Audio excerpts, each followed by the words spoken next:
નમસ્કાર દર્શક મિત્રો, આશા ન્યૂઝ ગુજરાતીમાં આપનું સ્વાગત છે। સમાચારમાં વાત કરીએ તો વાંસદા તાલુકા ટીચર્સ સોસાયટીની વાર્ષિક સાધારણ સભા યોજાઈ। વાંસદા તાલુકા ટીચર્સ સોસાયટીની વાર્ષિક સાધારણ સભા સોસાયટીના ચેરમેન શ્રી દિનેશ પટેલના પ્રમુખપણા હેઠળ કુકડા સમાજ ભવન ખાંભલા જાંપા વાંસદા ખાતે યોજાઈ હતી, જેમાં મોટી સંખ્યામાં સભાસદ ભાઈ બહેનો તથા આમંત્રિત મહેમાનો ઉપસ્થિત રહ્યા હતા।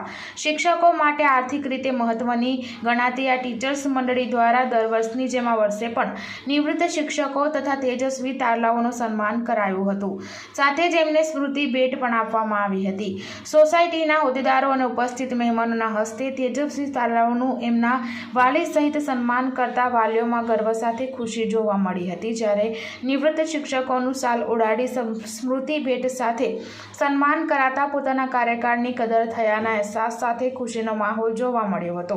વાંસદા તાલુકા ટીચર્સ સોસાયટીની આ પ્રણાલી પ્રશંસનીય રહી છે। ત્યારબાદ કાર્યસૂચિ મુજબ આગળની કાર્યવાહી કરી શિક્ષકોના હિતમાં યોગ્ય નિર્ણય લઈ વાર્ષિક સાધારણ સભા સંપન્ન થઈ હતી। પ્રાથમિક શિક્ષકોની આ વાર્ષિક સાધારણ સભામાં વાંસદા સ્ટેટ બેંકના મેનેજર શ્રી જીતેન્દ્ર કુંભાણી, બીટ નિરીક્ષકો, શિક્ષક સંઘ અને રાષ્ટ્રીય શૈક્ષણિક સંઘના હોદ્દેદારો સહિત મોટી સંખ્યામાં શિક્ષક સભાસદ ભાઈ બહેનો ઉપસ્થિત રહ્યા હતા।